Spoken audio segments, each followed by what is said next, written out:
Imagine this, a powerful CEO caught in a secret affair with a young intern. Things heat up fast, but what if that passion hides a dangerous game of power and control? This is a story of desire, betrayal, and a dark secret that could destroy everything. Just when you think you've seen it all, bam! The lines between control and submission blur in ways you won't expect. Before we dive in, make sure you hit that subscribe button and turn on the notification bell. Dropping a like and a comment is the least you can do to show some love. And like we always say, even if some stories seem the same, they ain't never the same when I'm the one telling them. Our children!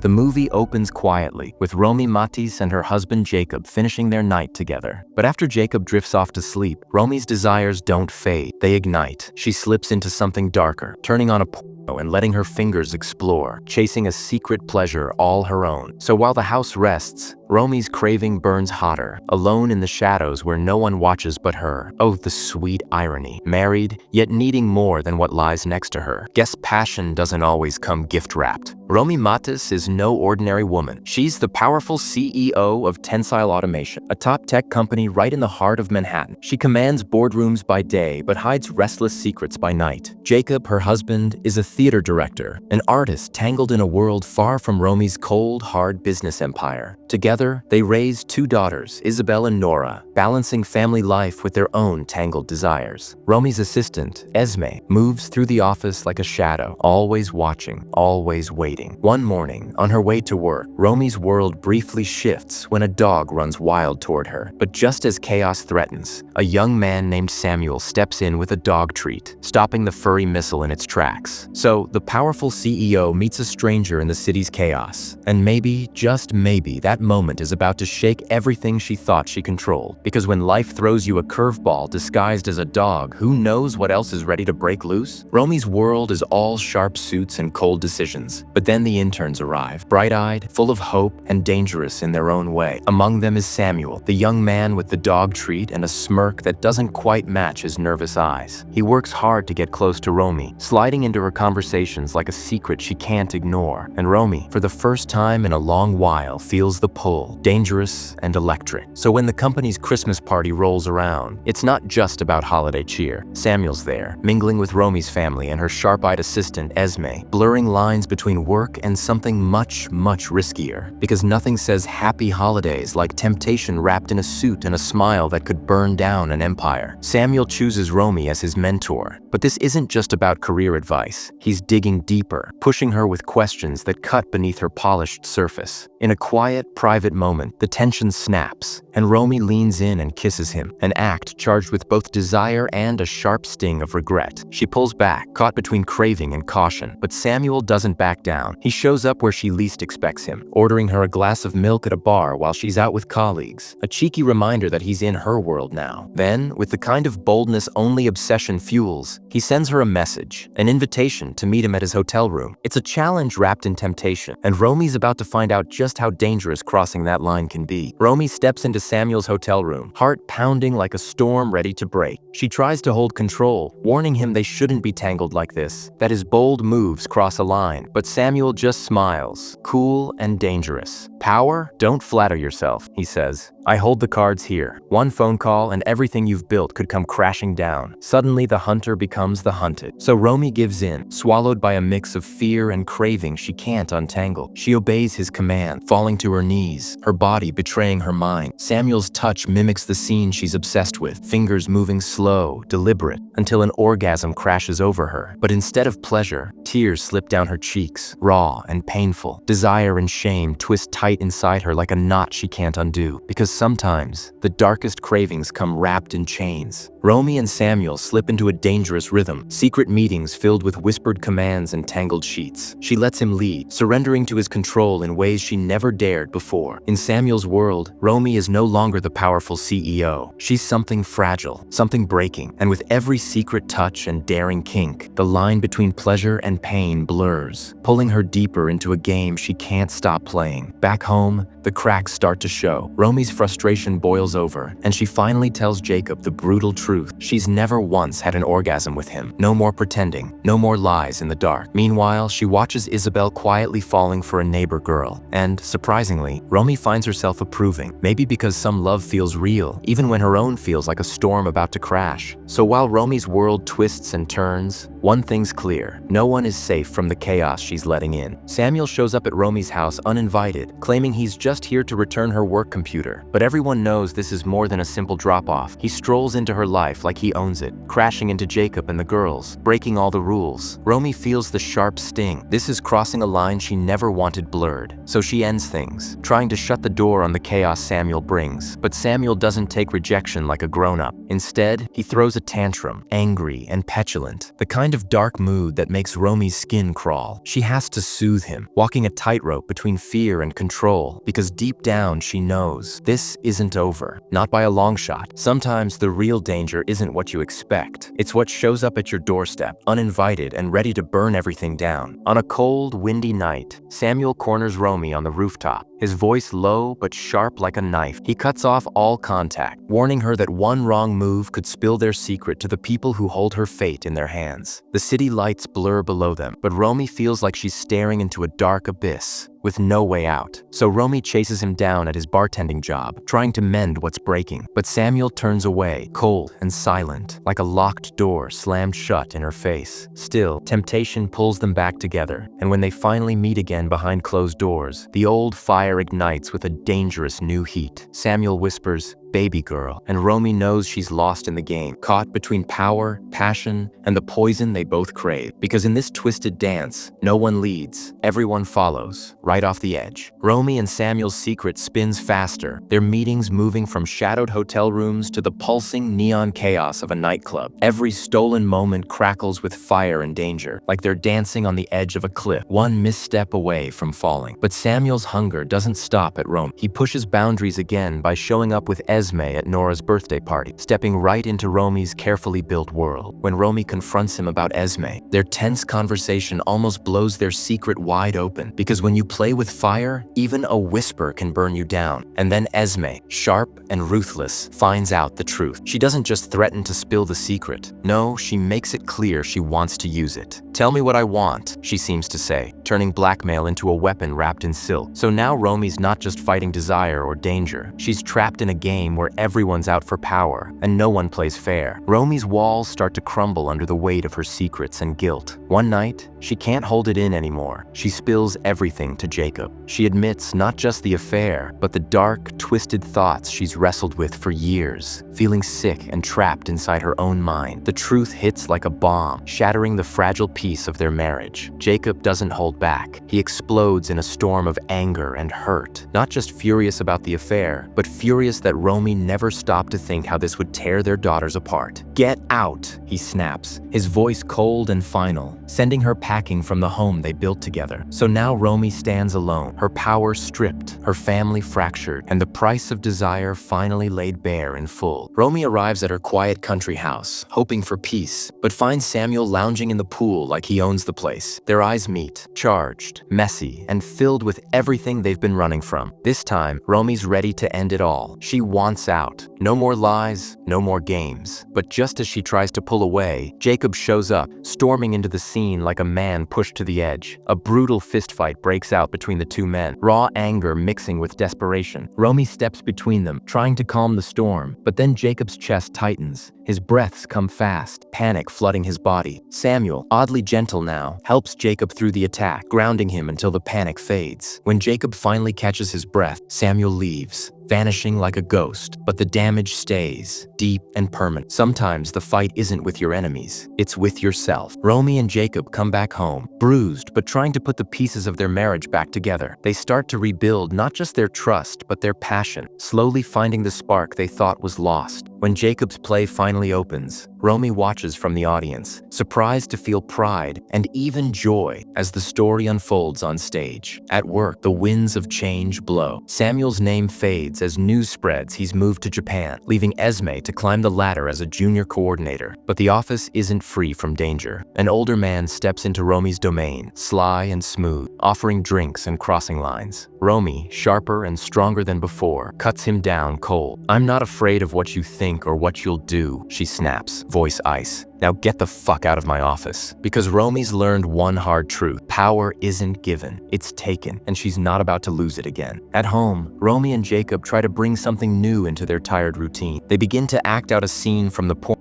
Romy secretly loves, each move charged with a mix of longing and frustration. But just as Jacob nears the moment, Romy's mind drifts away, her thoughts slipping to Samuel, bold, daring, and utterly unforgettable. And when Jacob finally brings her to orgasm, a slow, satisfied smile spreads across her face, one that hides a secret fire only Samuel could light. Sometimes pleasure comes wrapped in shadows, and desire doesn't always follow the rules. What would you do if your secret affair turned into a dangerous power play that could ruin everything you've built? Would you fight to keep control or let it all fall apart to save yourself? Drop a like, subscribe, and leave a comment. I want to hear how you'd handle this risky game.